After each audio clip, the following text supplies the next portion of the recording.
Here is the fully localized, Americanized adaptation of the script, written as a seamless narrative prose suitable for audio narration. The notification lit up my phone at 11 o'clock at night. It was a message in the family Christmas group chat. My daughter-in-law, Brittany, had written, "Please don't come this year. We want a drama-free Christmas." My fingers froze over the screen. Seconds later, my own son, Mason, liked the message. My son, the same son I was supporting with $15,000 a month. The same son for whom I paid for absolutely everything. I took a deep breath. My hands weren't shaking from sadness.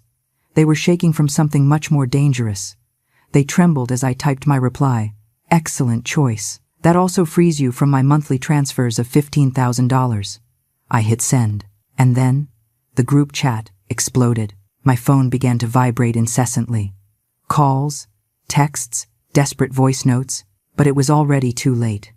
They had just woken up the wrong woman. And what came next destroyed them completely. But to understand how we got to that moment, I need to tell you who I am. My name is Eleanor Vance. I am 63 years old. And for the last 15 years, I have been the fool who funded the luxury lives of people who treated me like an ATM with legs. I have been a widow since my husband, Robert, died in an accident when my son Mason was just 20 years old. I am a successful CPA, a woman who built a consulting business from scratch while raising a son alone, a woman who denied herself every luxury so that he could have everything. Mason was now 35 years old, an architect who graduated with honors, thanks to me paying every penny of his college and grad school tuition. He has been married for 7 years to Brittany, a 32-year-old woman who smiled with perfect veneers while mentally calculating how much she could get out of me. They are the parents of Noah and Chloe, my grandchildren, 5 and 3 years old, whom they barely let me see. And there was the problem. I wasn't the grandmother. I was the provider, the cash cow, the resource that kept their lie of financial stability running, because the truth that no one wanted to admit was simple and devastating. Without me, they had nothing. The condo where they lived, that beautiful 2,000-square-foot unit in the best part of downtown, with a panoramic view and luxury finishes, was in my name. I had made the down payment of $120,000. I paid the monthly mortgage of $3,200. The imported car Mason drove so proudly, that brand new gray SUV I had bought with cash for $58,000 because they needed something safe for the kids. The private prep school where Noah and Chloe studied, with its tuition of $2,500 a month for each child, came out of my account. The trips to the Hamptons, to Miami, to Cabo, all documented on Brittany's Instagram with hashtags like Blessed Family and Living My Best Life, were paid for by me. The housekeeper who went 3 times a week, the gym memberships, the kids' swim lessons, Brittany's nutritionist, the dinners at expensive steakhouses, everything, absolutely everything, was sustained by me with those transfers of $15,000 that I made religiously on the first of every month. And they knew it. Of course, they knew it. But at some point, my generosity stopped being a gift and became an obligation. In their twisted minds, I owed them that money. It was my function, my purpose. I existed to serve them. The first few years after the wedding were different. Brittany called me sweet mother-in-law and invited me for coffee. Mason came over on Sundays to eat at my place and tell me about his architectural projects. When the kids were born, I was welcome. I could visit them, hold them, bring them gifts. But something changed 2 years ago. It was gradual, like poison slowly seeping into the water until you can't drink without getting sick. Brittany started with comments wrapped in velvet. Eleanor, experts say too many visits confuse the children. Eleanor, we need to set healthy boundaries. Eleanor, this isn't personal. It's for the well-being of our nuclear family. Nuclear family. As if I were radioactive, as if my presence contaminated them. Then came the cancellations. I would arrive with gifts for the kids and find the door locked and a text message waiting. Something came up. Let's do another day. I would call to talk to my grandkids and hear the excuses. They're asleep. They're eating. They're busy. 3 and 5-year-old children. Too busy for their grandmother. Birthday invitations arrived with impossible time slots. It is from 10 to 11 in the morning. Immediate family only. I was the mother of the birthday boy's father, but apparently, I didn't qualify as immediate family. But never, ever, was there an excuse not to receive the money. That always arrived on time. In fact, the requests increased. Mom, we need to remodel the kitchen. It is $30,000. Mom, the car needs new tires. It is $2,000. Mom, we want to sign Noah up for robotics classes. It is $500 extra a month. And I, like the idiot I was, always transferred it. I always said yes. I always prioritized their needs over my dignity. Until that night. Until that message. We want a drama-free Christmas. The phrase spun in my head like a broken record. Drama. I was the drama. The woman keeping them financially alive was a nuisance. An inconvenience. Something to get rid of to enjoy the holidays in peace. And Mason, my son, my only son, the boy I nursed, the teenager I consoled when he was rejected by his first love, the young man I applauded at his graduation. That man had liked my exclusion. I got out of bed and walked to my desk. I turned on the lamp and pulled out a green binder where I kept all the important documents. The deed to the condo in my name, the title to the car in my name, the school contracts with my signature, bank statements showing every transfer from the last 7 years, 120 months multiplied by $15,000, $1,800,000, almost $2 million invested in the comfort of people who were now slamming the door in my face. I looked at those papers, and something clicked in my brain. Something cold, calculating, definitive. They had played with me for too long. They had assumed I would always be there, submissive, quiet, paying. They had mistaken my love for weakness, my generosity for stupidity. But I wasn't weak. And I definitely wasn't stupid. I was a CPA.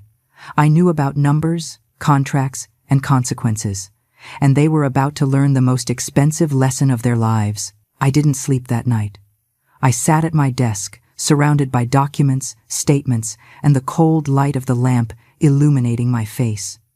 Every paper I reviewed was a slap of reality. Every documented transfer was proof of my misunderstood generosity.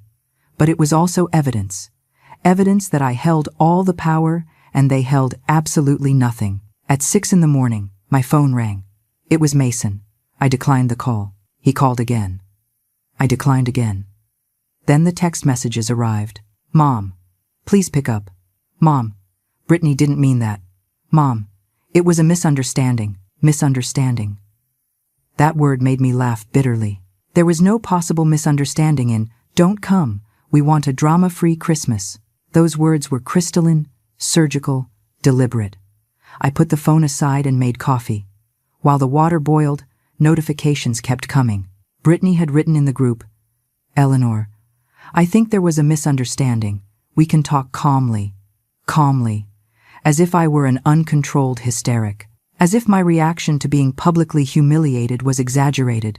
I didn't reply. Silence, I learned that night, is the most powerful weapon that exists. It leaves them in uncertainty, wallowing in their own anxiety. At 9 in the morning, I grabbed my purse and left. I had an appointment I had mentally scheduled since 3 in the morning. I needed to talk to someone who had always seen the truth, even when I refused to see it. My sister, Margaret.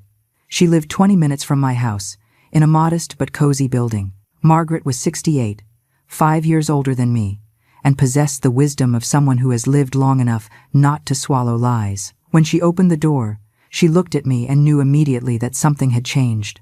"Something happened," she said. It wasn't a question. It happened, I confirmed. We sat in her living room, with her hanging plants and black and white photos of our parents. I showed her the message. I showed her Mason's like. I saw her face harden. "That ungrateful brat," she muttered. "That manipulative snake." But she didn't say "I told you so," even though she had been telling me for years. Margaret had never trusted Brittany. From the beginning, she saw what I refused to see. "That woman has calculator eyes," she had told me on the wedding day. "Look at how she eyes your watch, your ring, your purse. She isn't looking at your son with love. She is taking inventory. I had defended her. You are being unfair, Margie. Brittany is a good girl. How blind had I been? What are you going to do? Margaret asked me, while brewing chamomile tea in chipped mugs that had belonged to our mother. I am going to cut off their supply, I replied with a calm that surprised even me. I am going to stop the transfers. I am going to take back what is mine. I am going to teach them that I am not an infinite resource they can exploit and discard. Margaret smiled. It wasn't a joyful smile. It was a smile of dark satisfaction, of pending justice. It is about time, she said. She explained that she had an acquaintance, a family law attorney named James Sterling. He is good, Margaret said. He is one of those lawyers who doesn't just know the law. He uses it like a scalpel. She gave me his number. I called him right there, from her living room, my hands still trembling but my voice steady. James could see me that same afternoon at 4. I accepted. I went back home to change. I needed to look professional, serious, unbreakable. I chose a pearl gray power suit, the one I wore for important client meetings. I applied my makeup carefully, not to look pretty, but to look powerful. I gathered all the documents in a leather portfolio: invoices, contracts, property titles, bank statements, 7 years of generosity documented to the millimeter. While I organized the papers, my phone wouldn't stop ringing. Mason had called 18 times. Brittany had sent 3 long voice notes that I didn't listen to. They had added my brother-in-law, Brittany's father, and even Brittany's mom to the family group chat, all writing variations of the same message. This can be resolved by talking. There is no need to react like this. Let's think of the children. Let's think of the children. Always the children as a shield. As if they hadn't thought of the children when they decided to keep me away from my own grandkids. I left the house at 3:30. James Sterling's firm was downtown, in an old building restored with good taste. His office was sober, with shelves full of law books and a dark mahogany desk. James was a man of about 40, salt and pepper hair, thin glasses, and an expression that conveyed sharp intelligence. He greeted me with a firm handshake. I told him everything. I held nothing back. I told him about the 15 years raising Mason alone, about the sacrifices, about how I had funded every aspect of his adult life, about Brittany and her transformation from affectionate daughter-in-law to cold manipulator, about the progressive exclusions, about last night's message, about my son's like. James listened without interrupting, taking occasional notes in a black notebook. When I finished, he spread the documents out on his desk. He reviewed them with professional meticulousness. After 15 minutes of silence interrupted only by the sound of shuffling papers, he looked up. "Mrs. Vance," he said with a grave voice, "you hold all the legal power here. The condo is in your name. The vehicle is in your name. There is no document making them co-owners or establishing an obligation for support. You can, if you choose, reclaim both assets immediately." I felt something expand in my chest. It wasn't happiness. It was something bigger. It was empowerment. "The monthly transfers," James continued, "are voluntary gifts. You can suspend them whenever you wish without any legal consequence. In fact, if they tried to sue for alimony or support, they would lose spectacularly. Your son is a 35-year-old adult, a licensed professional, with no disability. There is no legal basis to claim support." I leaned back in the leather chair. "And if they fight?" I asked. James smiled slightly. "Let them fight. They will lose. The documents are irrefutable. Besides," he added, "if they decide to be difficult, we can initiate an eviction process for the property and repossession of the vehicle. It would take a few months, but the result would be inevitable. They have nowhere to stand." I left James Sterling's office with a plan. It wasn't a plan of blind or hysterical revenge. It was a cold, methodical plan, executed with the precision of an accountant who knows exactly where every penny and every document is. James had given me clear instructions. First, suspend the automatic transfers. Second, formally notify them that the condo and vehicle were my property and that any future use required my explicit authorization. Third, document everything, every call, every text, every attempt at manipulation. That night, from my computer, I logged into the banking system. My fingers moved over the keyboard with determination. I canceled the automatic transfer of $15,000 scheduled for December 1st. Then I reviewed the supplementary credit cards I had given to Mason and Brittany. I blocked them all. Grocery card, blocked. Gas card, blocked. Department store cards, blocked. In 15 minutes, I had cut the flow of money feeding their lifestyle as if closing a main valve. I poured myself a glass of red wine and sat on the sofa. The phone was still going crazy. 32 missed calls, 47 unread messages, 6 voice notes. I took a sip of wine, breathed deep, and finally opened the messages. The family group was absolute chaos. Brittany had written, "Eleanor, this is a horrible misunderstanding. Please, don't make rash decisions. We can meet and clear everything up. The kids miss you." The kids miss me. How convenient that the kids missed me right now. Mason had written, "Mom, please, let's talk like adults. Brittany is very upset. She says you misinterpreted her message. She just wanted a small, intimate Christmas without so many people. She didn't mean to exclude you specifically. She didn't mean to exclude me specifically. So, who else had she excluded? Which other person in the 6-member group had she told not to come? Only me, the only person paying for their entire existence. There were messages from people I didn't even know well. Brittany's mom. "Mrs. Eleanor, this is Linda. I know there was a mix-up. Brittany is very sensitive about the holidays because she suffered a lot during complicated Christmases as a child. Please, let's give her another chance." Brittany's dad. "Dear Eleanor, I think we are all reacting excessively. Families have misunderstandings. We shouldn't make drastic decisions over a simple message. Simple message. As if words didn't have weight. As if cruelty packaged in politeness was less cutting. I didn't reply to anyone. I drank my wine in silence, letting the panic grow on the other side, letting them wonder what I was thinking, letting them feel the discomfort of not having control. For the first time in years, I had the power, and they knew it. At 11 at night, when I was getting ready to sleep, the message I was waiting for arrived. It was from Mason, but the tone was different. It was no longer conciliatory. It was desperate. "Mom, the cards aren't working. What did you do?"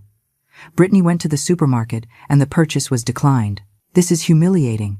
Why are you punishing us like this?" Punishing. That word made me smile bitterly. I wasn't punishing them. I was simply ceasing to gift them a life they couldn't afford alone. But in their distorted minds, taking away my resources was a punishment. Gifting them almost $2 million in 7 years was their right. I typed my first response of the night. "It isn't a punishment, Mason. It is a decision. You wanted a drama-free Christmas. I also want a life without being treated like a walking bank. The cards are canceled. The transfers are suspended. If you want to talk, we will talk with my lawyer present." I hit send. The reaction was instant. My phone started ringing. It was Mason. I declined the call. He called again. I declined again. Then Brittany called. I declined. She called from another number I didn't recognize. I declined. I turned off the phone and went to sleep.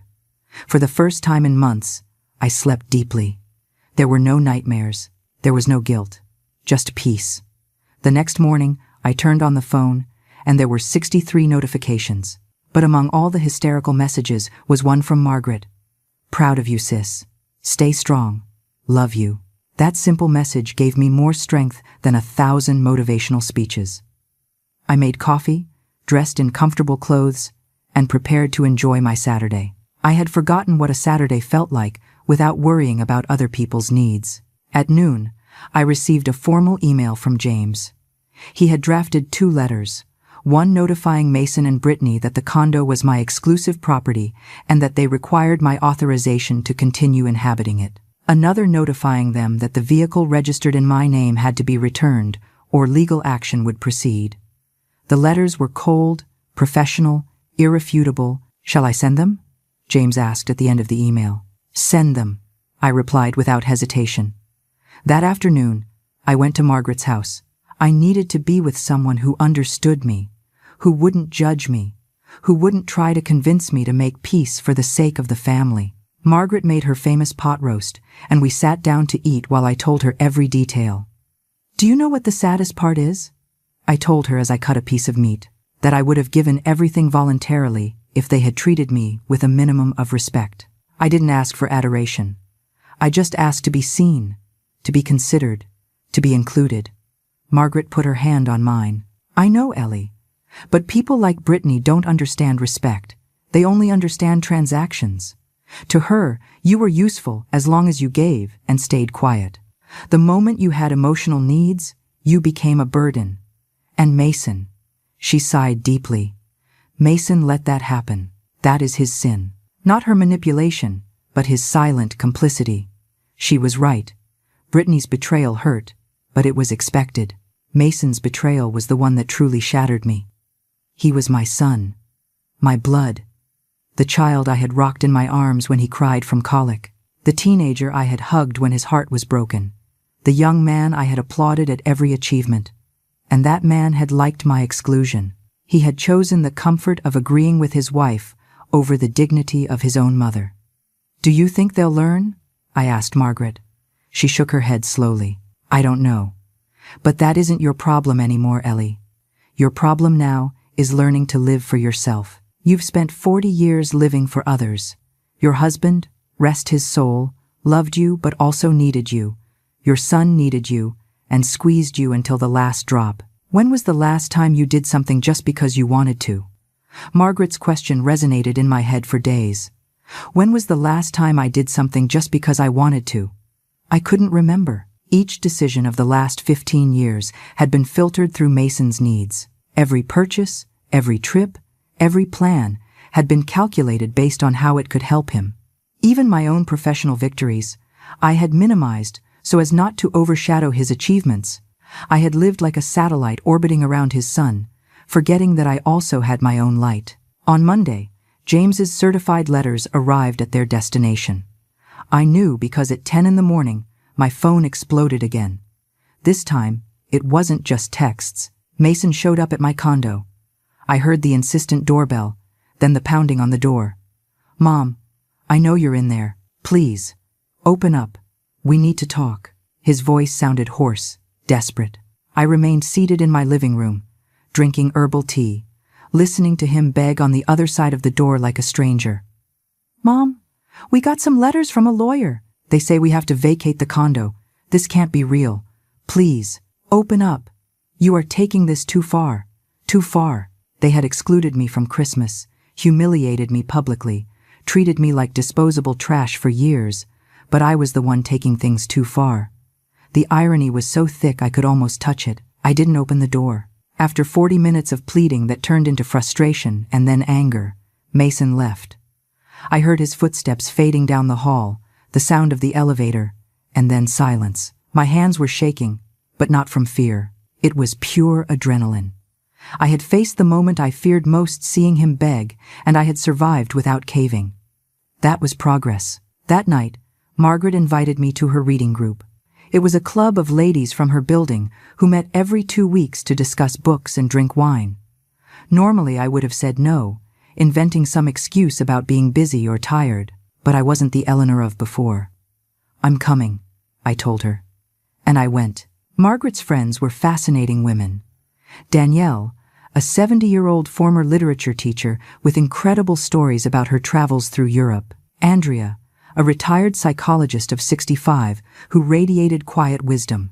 Natalie, a 62-year-old engineer who had started her own consulting business after divorcing at 50. Women who had lived, who had suffered, who had survived and thrived. When Margaret vaguely told them my situation, without going into details but making it clear I was going through a family conflict, they all nodded with understanding. Toxic family, Danielle said while pouring more wine. The worst kind of toxicity because it comes wrapped in obligation and guilt, Andrea added. The hardest thing is accepting that you can love someone and still need to protect yourself from them. Love isn't enough when there is abuse. Those words hit me. Abuse. I had never thought of what Mason and Brittany did to me as abuse. I thought of abuse as something physical, like shouting and violence. But Andrea explained, financial and emotional abuse is real. When someone exploits you economically while making you feel like it's never enough, that is abuse. When someone isolates you and makes you feel guilty for wanting affection, That is abuse. They don't need to hit you to destroy you. I drove home that night with tears in my eyes, but they weren't tears of sadness. They were tears of recognition. For years I had normalized the mistreatment because it came from my son. I had accepted emotional crumbs while delivering economic feasts. I had allowed them to treat me as a means to an end instead of a human being with needs and feelings of my own. The following days were an emotional roller coaster. The calls and texts continued, but now with a different tone. Brittany had sent a long audio message, almost 10 minutes, crying and explaining that she came from a poor family, that she never had the opportunities I had, that she just wanted to give her children the life she never had. It was a masterpiece of manipulation, painting herself as a victim of circumstances while conveniently forgetting that the life she wanted for her children was being paid for by me, not her. Mason sent a text that said, "Mom, I am your son, your only son. Are you really going to destroy our relationship over a misunderstanding? Dad would be disappointed to see how you are acting." That last line infuriated me more than everything before. Bringing Robert into this, using the memory of my dead husband as an emotional weapon, was low even by Mason's standards. Robert had been a good, hard-working man who valued dignity and respect. If he could see how his son treated me, I wouldn't be the one disappointing him. On Thursday, I received an unexpected call. It was from the kids' school. "Mrs. Vance, we're calling because this month's payment was declined. Could you update the payment information?" My heart sped up. The tuition. I had forgotten it came directly out of my account. "How much is it?" I asked, although I knew the answer. $5,000 for both children. I took a deep breath. "Please contact the parents, Mr. Mason Vance and Mrs. Brittany Vance. I am no longer responsible for that payment." There was an uncomfortable silence on the other end. "I understand, ma'am. We will proceed to contact them. Just to inform you, if payment is not received in a week, the children will not be able to continue attending until it is regularized." "I understand perfectly," I said with a firm voice. "Have a good day." I hung up and stared at the phone. I felt a pang of guilt thinking about Noah and Chloe, my innocent grandkids who weren't to blame for anything. But immediately after, I felt something stronger: resolve. I was not responsible for the consequences of their parents' decisions. If Mason and Brittany had built an unsustainable lifestyle based on my money, they would have to adjust to their reality. The kids weren't going to die from changing schools. They weren't going to suffer permanent trauma from attending a public school instead of a private one.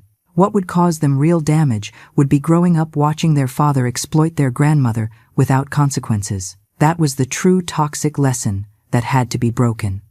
That night, Margaret called. "How are you?" she asked with that big sister tone that knows all your battles. "Holding on," I replied honestly. There are moments when I want to cave, call them, fix everything. But then I remember Mason's "like" on that message, and the rage returns. Margaret sighed. "Guilt is the manipulator's last resort, Ellie. They are going to make you feel guilty for everything: the school, the debts, the marital problems they are surely going to have when the money runs out. But remember, you didn't create this situation. They created it by treating you like garbage." She was right, as always. But knowing something intellectually and feeling it emotionally are two different things. That night I slept poorly, with confused dreams where Robert appeared and asked me what I had done with our son. I woke up at 4 a.m, soaked in sweat, with my heart racing. I went to the kitchen, made chamomile tea, and sat by the window. The city slept under a starless sky. I thought about all the moments where I had chosen false peace over real dignity. Every time I swallowed a hurtful comment from Brittany. Every occasion I ignored Mason's coldness. Every celebration I wasn't invited to, but sent money for the gift anyway. I had been an accomplice to my own invisibility, and now I was paying the price for years of complacency. But I was also doing something I had never done before.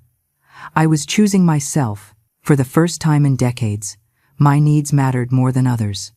And although it hurt, although it tore me apart inside, I knew it was the right path. Friday dawned gray, with low clouds threatening rain. I woke up with a message from James. "Mrs. Vance, we need to meet. My office has been contacted. They want to negotiate." Negotiate? The word provoked a bitter smile. Now they wanted to negotiate. After years of taking without asking, after excluding me as if I were trash, after that still burned in my memory like a branding iron, now they wanted to sit down and negotiate as if this were a business contract. I arrived at James's office at 11 in the morning. He greeted me with a serious expression and led me to the conference room. On the table was a new folder with documents I hadn't seen before. I received a call from a colleague, James explained as he sat opposite me. Apparently, your son hired legal representation. They want to propose an agreement. My stomach tightened. What kind of agreement? James opened the folder and began to read. They propose that you continue with the monthly transfers in exchange for inclusion in family events and regular access to the grandchildren. Basically, they want to formalize what already existed, but in writing. I stared at him, hoping it was a cruel joke. It wasn't. Let me see if I understand, I said with a dangerously calm voice. They humiliate me publicly, exclude me from Christmas, treat me like an ATM for years, and now they want me to pay for the privilege of seeing my own grandchildren. They want a contract where I buy their affection. James nodded slowly. Basically, yes. Although obviously, it is drafted in more elegant terms. They speak of maintaining family stability and the well-being of the minors. I felt something break inside me. It wasn't sadness. It was absolute, incandescent, purifying fury. You know what, James? Answer them this. I propose a counter-agreement. They vacate my condo in 30 days. They return my vehicle immediately. I forgive the accumulated debt of almost $2 million that they are never going to pay me.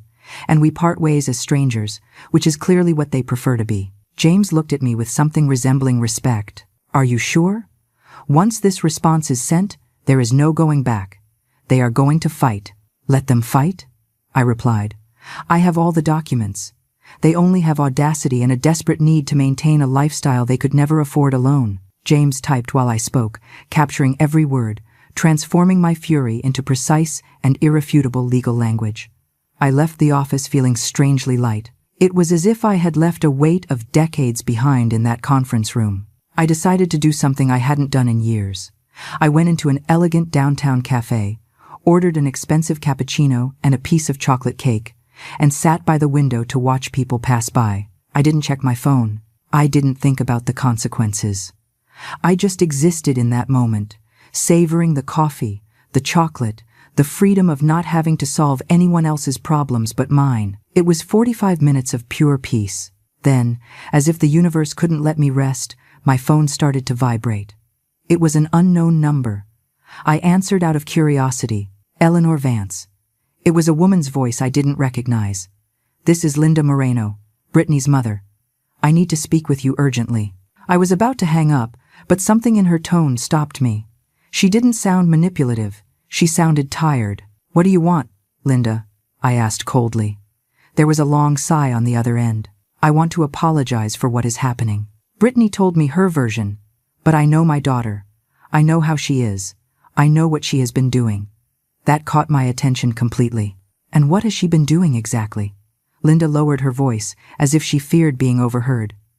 Using my grandchildren as bargaining chips, isolating you while taking your money, convincing Mason that you are controlling when in reality, she is the one who controls everything. I leaned back in the cafe chair, processing this information. Why are you telling me this? Because I lived something similar with my mother-in-law 30 years ago, Linda replied. And I regret every day having kept her away from my husband. When she died, he never completely forgave me. I saw the light die in his eyes.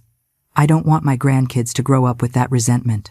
I don't want Brittany to destroy her marriage with greed. There was something genuine in her voice that made me lower my guard.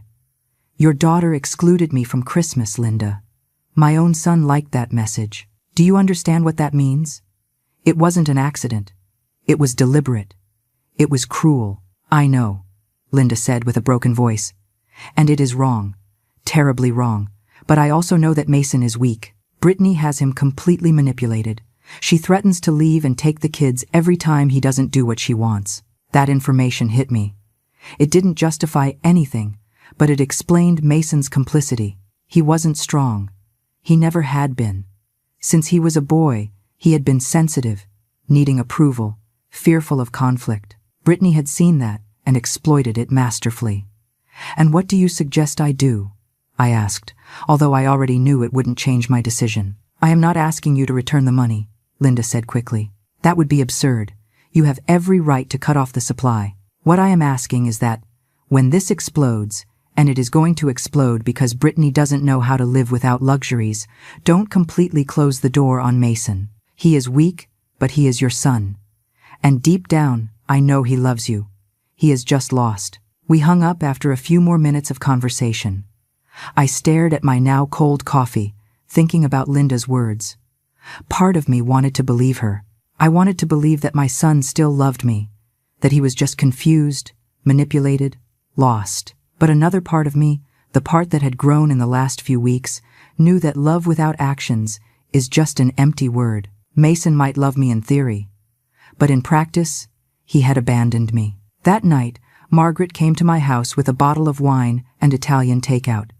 "You need company," she said simply. We sat in my living room, with pasta plates on the coffee table, and I told her about Linda's call. Margaret listened in silence, chewing thoughtfully. "What do you feel?" she asked finally. "I don't know," I admitted. "Part of me wants to believe there is hope, that when the dust settles, Mason is going to wake up and return to being the son I knew. But then I think about about years of accumulated contempt, and I realize that maybe the son I knew never really existed. Maybe he was always selfish, and I was too blinded by maternal love to see it." Margaret put her hand on mine. "Or maybe it is both things. Maybe he was a good son who became a bad man. People change, Ellie, and not always for the better." On Saturday, I received a notification that chilled my blood. It was an email from the bank. "Dear Mrs. Vance, we have received a loan application using the property located at as collateral." It was the condo. Mason and Brittany had tried to take out a loan using my condo as collateral. Of course, the application was rejected because they weren't the owners, but the mere fact that they had tried showed me the level of desperation they had reached. I called James immediately. "This is attempted fraud," he said with a tense voice. "We could press criminal charges if you want." "No," I replied after thinking about it. "Not yet. But I want it on the record. And I want the eviction notice accelerated." James was silent for a moment. "Understood. I will proceed with an expedited eviction. In 2 weeks, they will have to be out. 2 weeks. In 2 weeks, my son and his family would be homeless due to their own greed and stupidity. I should feel guilty. I should feel remorse. But all I felt was a cold and determined calm. They had chosen this path when they decided I was expendable. Now they would live the consequences of treating the wrong person like trash. Sunday dawned with an unsettling silence. No calls, no texts, no desperate voice notes. It was as if on the other side they had finally accepted defeat or were planning something. Knowing Brittany, probably the latter. I dressed in comfortable clothes and decided to do something I had postponed for months: cleaning Robert's study. There was a room in my condo that I kept almost like a sanctuary. My husband's things were still there, intact. As if at any moment he was going to return and need his favorite armchair, his architecture books, his vinyl record collection. Mason had asked me several times to give him those things, especially the records that were worth money, but I always found excuses not to do it. Now I understood why. Subconsciously, I knew he would sell them, turn them into cash, make them disappear. I opened the study door, and the smell of wood and old books hit me with nostalgia. I sat in Robert's chair and cried. Not for Mason, not for Brittany. I cried for Robert, for the good man he had been, for the father who never saw what his son became, for the years stolen from us together. "I'm sorry," I whispered to the air. I tried to raise him right. I tried to give him values. But something went wrong, my love. Something went terribly wrong. I spent hours there, going through boxes, reading old letters Robert had written me when we were young. He had been romantic, detailed, present. He had loved me in a way I now realized I had never experienced since. After his death, I had poured myself completely into Mason, turning my son into my reason for existing. That had been my mistake. I had put my entire identity into being a mother, forgetting that I was also Eleanor, a complete woman with dreams and needs of her own. Monday morning, I received a call from a corporate number. It was the firm where Mason worked as an architect. Mrs. Vance? This is Richard Fuentes from Human Resources. We need to verify some information Mr. Mason Vance put on his payroll loan application. My stomach sank. What information? He listed your condo as a residence reference and proof of economic solvency. We need to confirm that you are his co-signer. I closed my eyes. Of course. After failing with the bank, now he was trying to use his job to get money. Mr. Fuentes, I need to be very clear. I am not a co-signer for Mason Vance for any loan. The condo he refers to is my exclusive property, and he does not have my authorization to use it as a guarantee for anything. There was an uncomfortable silence. I understand. Thank you for the clarification, ma'am. This significantly changes his application. After hanging up, I stared at the phone. Mason was desperate. So desperate he was lying, attempting fraud, using my name without permission. The son I had raised, the boy I had educated in honesty and values, had become this. A desperate man, capable of anything to maintain a facade of success that had never been real. Mid-morning, a message arrived.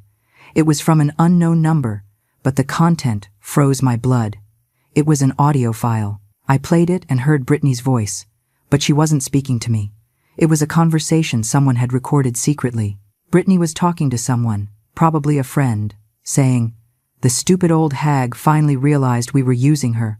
But it's too late. We have to hurry and squeeze everything we can out of her before she reacts. Mason is so useless, he can't even confront his own mother. But it doesn't matter. When we have enough money saved, we are going to divorce anyway. And I keep everything." My blood turned to ice. I kept listening. Brittany continued. "The condo is in her name. What a pity. But we can still take out loans, sell things, squeeze everything possible. And if the old lady gets difficult, we use the kids. She would do anything to see those brats." The recording ended there. My hands were shaking so much I almost dropped the phone. A text message arrived after the audio. "It's Linda, Brittany's mother. I found this on my daughter's phone. I thought you should hear it. I am so sorry, Eleanor. My daughter is a monster, and I was blind for too long. Do what you have to do." I saved the audio immediately. It was evidence. Evidence of calculated manipulation, planned fraud, deliberate emotional abuse. I called James. His assistant put me through immediately. "I have something you need to hear," I said. I went straight to his office and played the audio for him. James listened to it twice, taking notes, his expression becoming more serious with every word. "This is legal gold," he said finally. "It demonstrates intent to defraud, manipulation, and financial abuse. With this, we can not only accelerate the eviction, but also file a civil suit for damages if you wish." "I don't want their money," I replied with a tired voice. "They have nothing I want. I just want them out of my life, and for this to end." James nodded. "Then we will use this as leverage. If they try to fight the eviction, this comes to light. It is in their interest to leave quietly and disappear." I liked his way of thinking. Strategic, cold, effective. That afternoon I did something I needed to do for a long time. I went to the cemetery where Robert was buried. I hadn't gone in months. I always found excuses. I was always too busy solving Mason's invented crises. I sat in front of the gray granite headstone with his name engraved. "Hi, my love," I whispered. "I'm sorry I haven't come sooner. I've been lost, but I think I am finally finding my way back to myself." I told him everything. I told him about the message, about the exclusion, about the years of financial abuse I had normalized. I told him about Brittany and her plans, about Mason and his cowardice, about my decision to cut everything off. "I know you would have liked me to be more patient," I said, wiping away tears. "I know you always saw the best in people, but this isn't disloyalty to our son. This is survival, and I hope, that you would understand." The wind moved the leaves of the nearby trees, and for a moment I felt peace, as if Robert had heard me and given me his blessing. I stayed there another hour, cleaning the headstone, arranging the flowers, telling him about my plans for the future. Plans that didn't include sacrificing myself, until I disappeared. Plans that included me as the protagonist of my own life. On Tuesday, the bomb dropped. Mason showed up at my job. He hadn't been to my office in years, but there he was, at the reception desk, demanding to see me. My assistant called me, nervous. "Mrs. Vance, there is a man here who claims to be your son. He is very upset. He wants me to call security." For a moment I considered saying yes, but something made me change my mind. "No, tell him to come up, but keep the phone ready just in case." Mason entered my office like a whirlwind. He had lost weight, had deep circles under his eyes, his hair disheveled. He looked defeated. "Mom, please." He started before I could say anything. "They are going to kick us out of the condo. The cards don't work. The bank rejected my loan. My job rejected my request. We don't have money for rent anywhere else. What do you want us to do? Live on the street?" I stared at him from my desk. This desperate man was my son, the baby I had carried, the boy I had protected, the young man I had pushed forward. But he was also the man who had betrayed me, who had allowed me to be humiliated, who had liked my exclusion. "Mason," I said with a calm but firm voice, "you are 35 years old. You are a licensed architect. You have a stable job. If you can't support your family with your salary, that is your problem, not mine." "But I've never had to do it," he exploded. "It has always been you, paying for everything, solving everything. How do you expect me to suddenly be able to sustain everything all by myself?" And there it was, the naked, raw truth. He had never learned to be self-sufficient because I had never forced him to be. I had incapacitated him with my generosity. I had created a dependent adult who collapsed at the first sign of real responsibility. "Exactly why this has to end," I replied. "Because you became a parasite, Mason, and I allowed it to happen by being your willing host. But this is over. You are going to have to learn to live with what you earn, like millions of people in this world." He let himself fall into the chair opposite my desk, head in his hands. "Brittany is going to leave me," he murmured. "She says, if I don't fix this, she takes the kids and leaves me." Mason's words floated in the air of my office like toxic smoke. Brittany was going to leave him. She was going to take the kids. And in some twisted way, he expected me to feel pity and open my wallet once more to save his marriage built on lies and my money. I leaned back in my leather chair and observed him, really observed him, as if seeing him for the first time in years. This hunched, defeated man sobbing in my office wasn't the victim. He was the accomplice. "Then let her go," I said finally. Mason lifted his head with red, swollen eyes. "What? Let her go, Mason. If Brittany only stays with you because there is money involved, then it isn't a marriage. It is a business transaction. And you deserve more than that, even if right now you don't see it." He shook his head violently. "You don't understand. I love her. I love my kids. I can't lose them." "You love her?" I asked, leaning forward. "Or do you love the idea of having a perfect family to post on social media? Because from where I am sitting, what I see is a man who sold his own mother to maintain a pretty lie." Mason stood up abruptly. "I never sold you.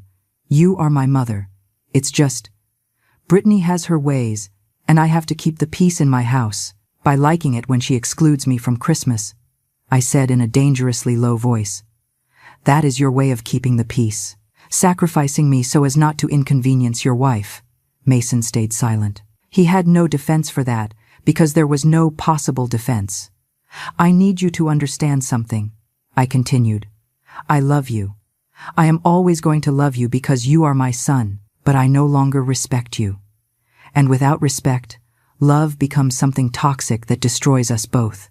"Mom, please," he started, but I interrupted him by raising my hand. "You have 2 weeks to vacate the condo. The car must be returned this week. I am not going to change my mind. I am not going to cave.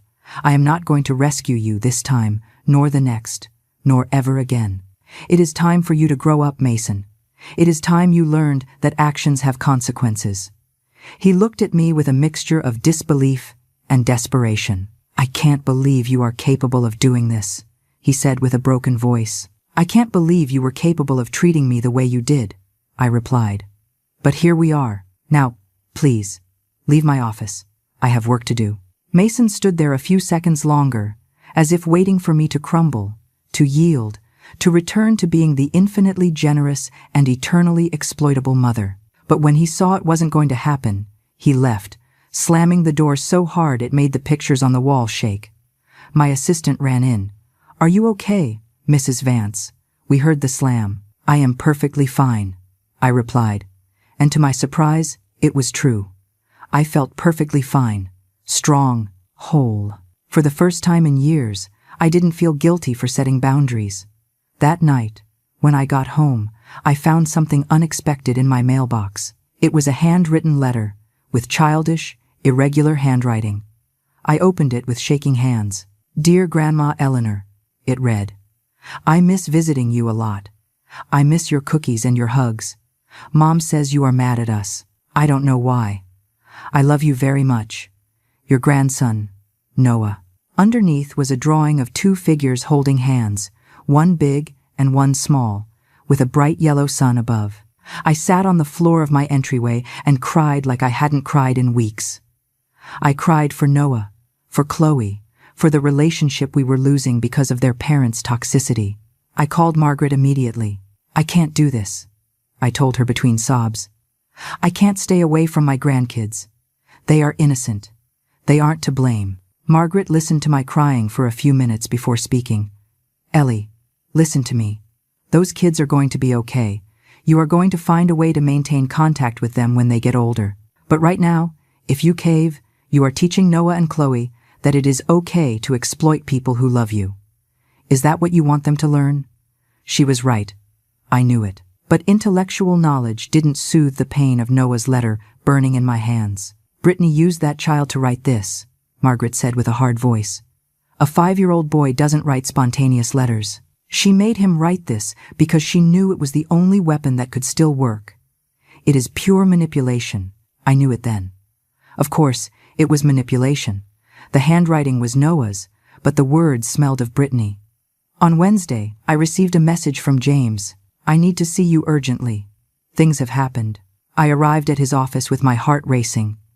James greeted me with a grave expression and showed me some documents. "Brittany filed a lawsuit against you. She accuses you of emotional abuse against the minors by cutting off their financial supply. She argues that you have been the primary provider for years, and that withdrawing that support suddenly constitutes child abandonment." I was breathless. "Can she do that?" James smiled coldly. "She can try. She won't win. The children have 2 employed parents, professionals, capable. You are the grandmother. You have no legal obligation to support them. But this tells us that Brittany is willing to drag your name through the mud publicly. We have to counterattack." He pulled out a thick folder. "I have prepared a countersuit for attempted fraud, financial abuse, and defamation. I also have the audio that Linda gave us. If she wants war, we are going to give her war." I thought about Noah and Chloe. I thought about how this would affect them. But then I thought about me, about my dignity, about my right to live without being blackmailed and abused. "Proceed," I said. James nodded and began explaining the legal strategy. We would present evidence of all transfers over 7 years. They would show that Mason and Brittany had lived far beyond their means thanks to my generosity. The audio of Brittany would be the centerpiece, demonstrating intent to fraud and calculated manipulation. "Also," James added, "I am going to request a temporary restraining order, so they cannot approach your work or harass you. The constant messages and Mason's visit to your office constitute harassment. Everything was becoming so legal, so cold, so definitive. This was my family, my son, my grandkids. And we were ending up in court like enemies. How had we come to this?" That night I couldn't sleep. I tossed and turned in bed until 4 a.m, when I finally gave up and got up. I made tea and sat in the darkness of my living room. My phone vibrated. It was a message from an unknown number. I opened it, and my blood froze. It was a photo of Noah and Chloe, asleep in what seemed to be the back seat of a car. The message said, "Is this what you want? For your grandkids to live in a car because their grandmother is selfish?" My hands shook with rage. Brittany was using those children as weapons. She was putting them in situations designed to manipulate me emotionally. I took a screenshot and sent it to James with a note. More evidence of manipulation. She is using the kids deliberately, James replied in minutes. Despite the hour, this is gold. It demonstrates extreme emotional manipulation. We are burying her with her own stupidity. But I didn't feel victorious. I felt destroyed. This war was bringing out the worst in everyone. Brittany showing her true monstrous nature, Mason revealing his cowardice, and me, discovering I had steel in my spine I never knew I had. On Friday morning, I received a call from the kids' school again. Mrs. Vance, we regret to inform you that Noah and Chloe have not attended classes this week. The parents are not answering our calls. Since you were listed as an emergency contact, we wanted to verify if you know anything. My heart began to beat uncontrollably. They haven't gone all week? No, ma'am. And we have the pending payment. Normally we wouldn't worry so much, but given that they are small children, I hung up and called Mason immediately. He didn't answer. I called Brittany. Neither did she. I called James back. The kids haven't been to school in a week. They aren't answering calls. I need to know where they are. James acted with impressive speed. In 2 hours, he had a private investigator tracking the last known locations of Mason and Brittany. By 3 in the afternoon, he had answers. We found them, James said over the phone. They are in a motel on the outskirts of the city. Apparently, they have been there since Tuesday, when you spoke with Mason in your office. My blood boiled. A motel. They had taken my grandkids out of school and kept them in a cheap hotel to create a narrative of victimization. I'm going there, I said, grabbing my keys. No, replied James firmly. Do not go alone. They could accuse you of anything. I am going to send the investigator with a child welfare officer. If the children are in inadequate conditions, there is a legal basis to intervene. I hated waiting, but I knew he was right. I couldn't give them more ammunition. 2 agonizing hours passed. Finally, James called. The kids are physically okay. Scared, confused, but okay. The officer spoke with Brittany. She argues they are there temporarily because you left them homeless. They still have 2 weeks in the condo, I said through clenched teeth. I know, the officer reminded her. He also informed her that taking the kids out of school without justification can be considered educational neglect. Brittany changed her story. Now she says they are sick, but she has no medical notes. She is digging her own grave. I felt relief mixed with fury. Can I see them? I don't recommend direct contact yet, but I can request supervised visits if you want. As a grandmother, you have rights. That night, while I was processing everything, my doorbell rang. I looked through the peephole and almost fell over from shock. It was Linda, Brittany's mother, accompanied by a man I assumed was her husband. I opened the door with caution. Linda looked tired, defeated. Eleanor, please, I need to talk to you. This is Frank, my husband. I let them in, although every fiber of my being screamed not to trust. We sat in the living room. Linda breathed deeply before speaking. It was me who reported Brittany to Child Protective Services. I froze. What? Frank took his wife's hand. Our daughter has become someone we don't recognize, he said with a grave voice. When we found out she had taken the kids out of school to live in a dirty hotel just to manipulate you, that was enough. Those kids are our grandkids too. We aren't going to allow her to use them as pawns. Linda pulled an envelope from her purse. This is a sworn affidavit from me and Frank. We documented years of manipulative behavior by Brittany, how she has lied, manipulated, and used people, how she has asked us for loan money with false stories, how she has told Mason she will leave him and take the kids every time he doesn't do exactly what she wants.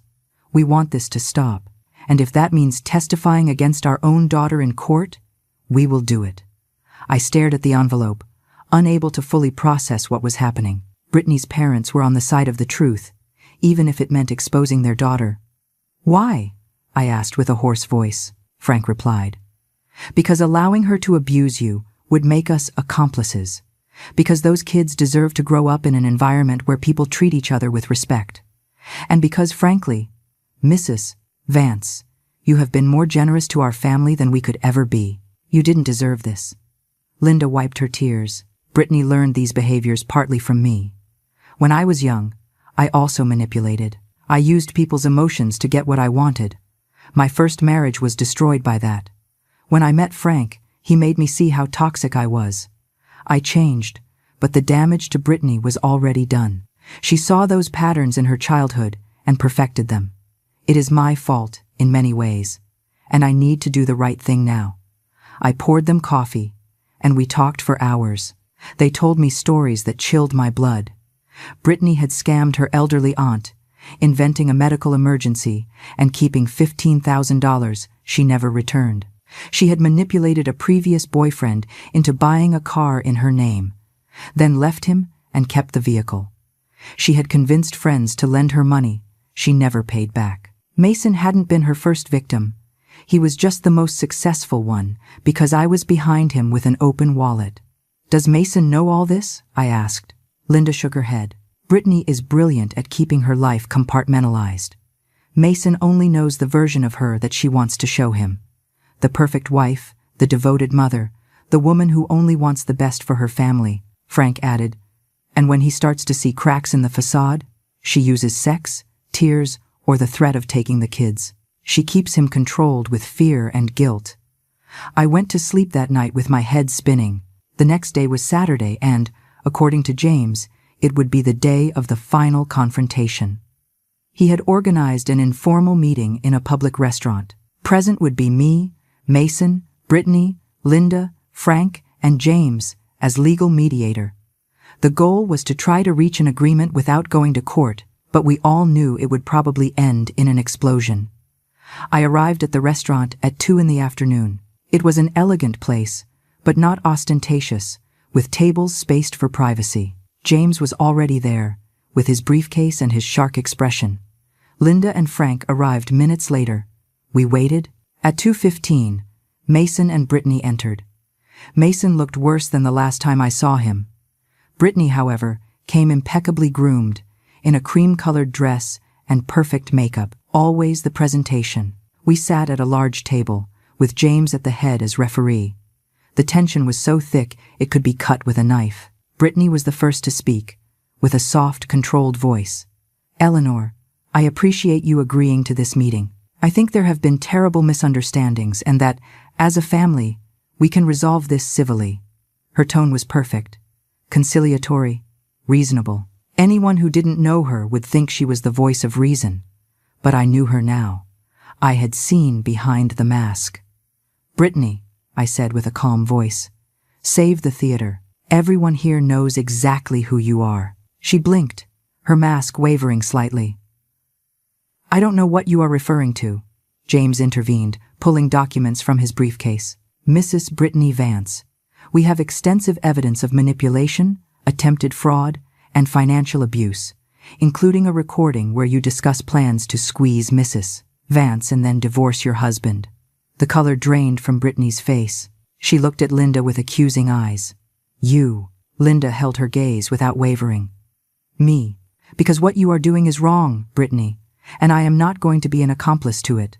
Mason looked confused. What recording are they talking about? James pulled out his phone and played the audio. Brittany's voice filled the space between us.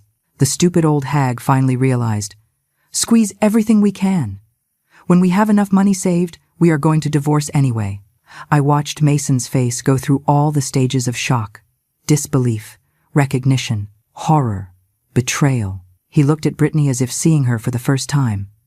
You were going to leave me? He asked with a broken voice. Brittany tried to take his hand. Baby. That was taken out of context. I was angry that day. I was just venting to a friend. I didn't mean it. But her voice had lost its assurance. She sounded desperate. And the part about squeezing my mother? Mason asked, withdrawing his hand. Was that also taken out of context? Brittany looked around for support, but found none. Even her parents looked at her with disappointment. Mason, your mother was controlling us with her money. Everything came with strings attached. I had to liberate us from that dependency. It was incredible. Even trapped, even exposed, she still tried to manipulate the narrative. James put more documents on the table.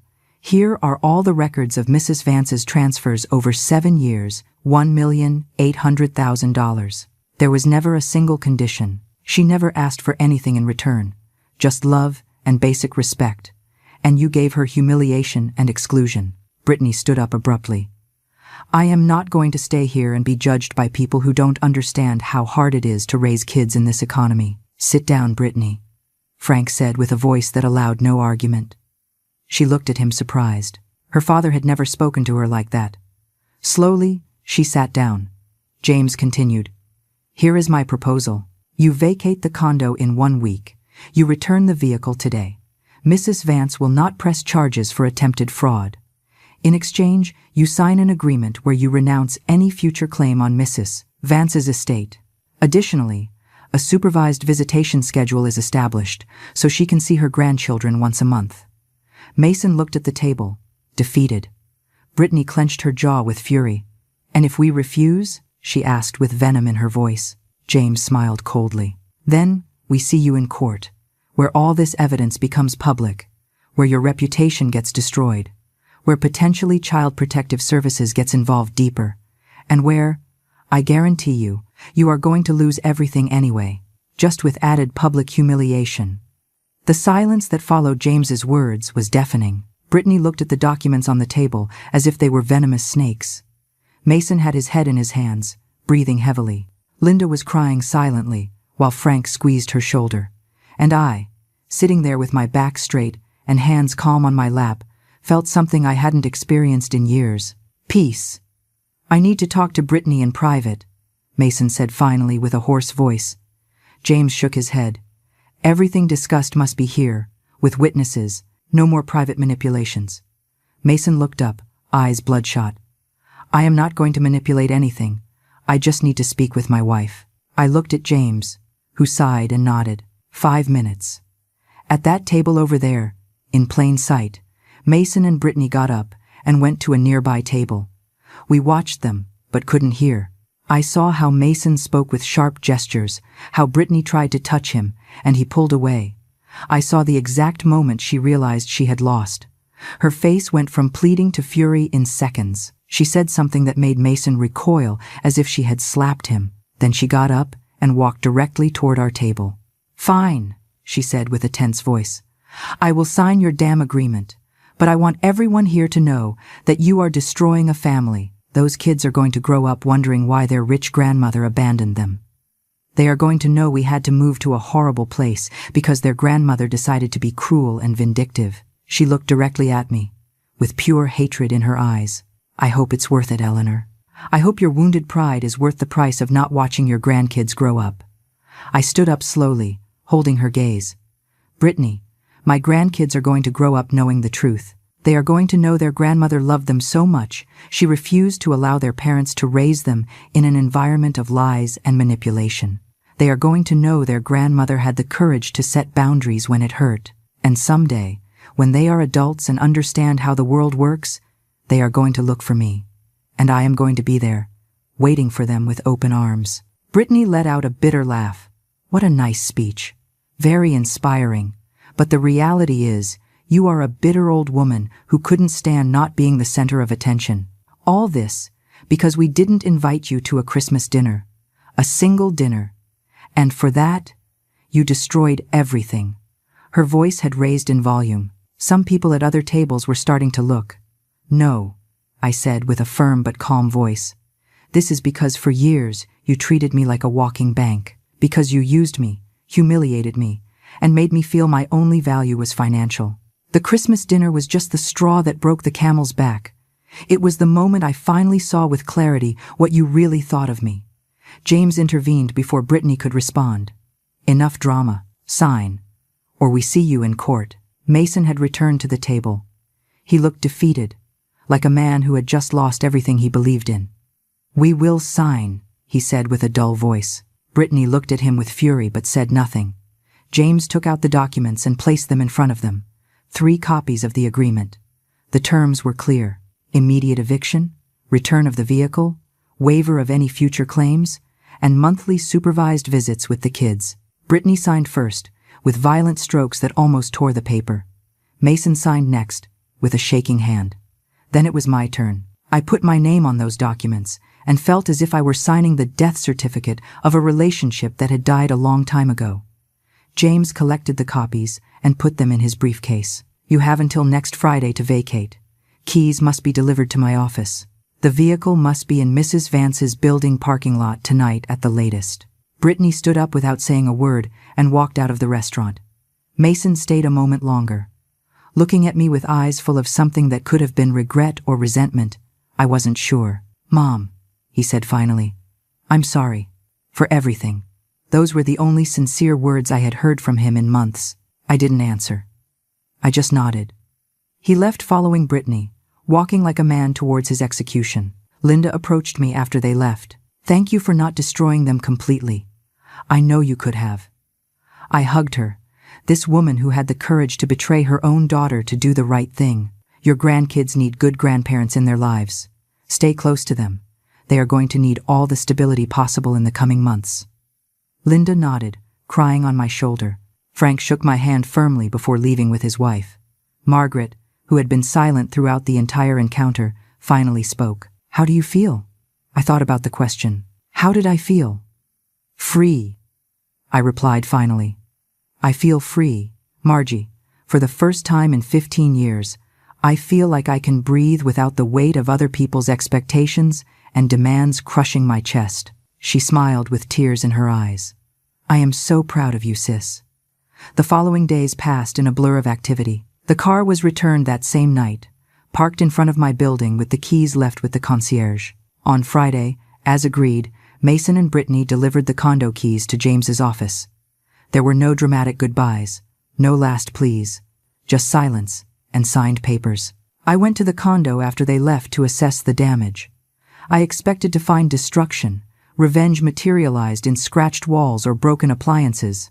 But no, they had left everything clean, orderly, empty. It was as if they had never been there.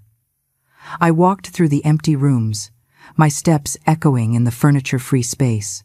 This had been their home for years. Now it was just an empty shell full of memories that hurt too much to keep. I hired a deep cleaning company and then a real estate agency. I want to sell it, I told the agent. I don't want to remodel or update it. Sell it as is. He assessed the space with a professional eye. It is an excellent location and square footage. We can get a good price even without upgrades. I signed the listing papers that same day. I needed to close that chapter completely. With the money I knew would come from the sale, I made decisions that were mine alone. I signed up for painting classes, something I had wanted to do for 30 years but never had time for. I booked a trip to Italy for the spring. A trip Robert and I had planned to take before he died and that I had postponed indefinitely. I donated $50,000 to a shelter for women, victims of abuse, because now I understood that abuse came in many forms. 1 month after the confrontation at the restaurant, I had my first supervised visit with Noah and Chloe. We met at a public park, with a social worker present. The kids ran toward me with hugs that made me cry. "Grandma, I missed you so much," said Noah. Chloe, too small to really understand what had happened, just wanted to show me she had learned to jump rope. We spent 2 hours together. I bought them ice cream. We played on the swings. I read them stories on a bench under a tree. I didn't speak ill of their parents. I didn't try to explain things they couldn't understand. I was just their grandmother, present and loving in that moment. When it was time to leave, Noah hugged me tight and whispered, "Mom says you don't have money anymore, and that's why we can't live in the pretty house. But I don't care about money. I just want you to come visit us." Those words broke me and healed me at the same time. Brittany was telling them her distorted version of the story, but the kids, with their innocence and clarity, saw the simple truth. Love isn't bought. Presence is what matters. I hugged them both and promised, "I am going to see you every month, my loves. That is guaranteed. And when you are older, you will understand everything. For now, just know your grandmother loves you more than anything in the world." That night, back in my home, I poured myself a glass of wine and sat on my balcony. The city stretched out before me, millions of lights twinkling like terrestrial stars.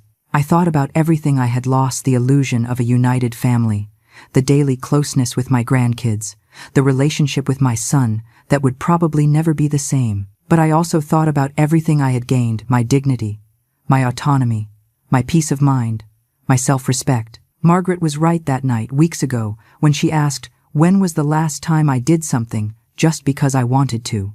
The answer then had been never. But now, sitting on my balcony with my wine and my newly discovered freedom, the answer was different. Now, I was doing things for myself now. And for the first time in decades, it felt good. It felt right. It felt like really living instead of just existing for others. And if someone asked me if it was worth it, if all the pain and loss were worth the price of my freedom, the answer would be a resounding yes, because I discovered something every woman should know. You aren't selfish for putting yourself first. You aren't cruel for setting boundaries. You aren't a bad mother for stopping your sacrifice at the altar of a toxic family. You are human, and you deserve respect, love, and dignity just as much as anyone else in this world.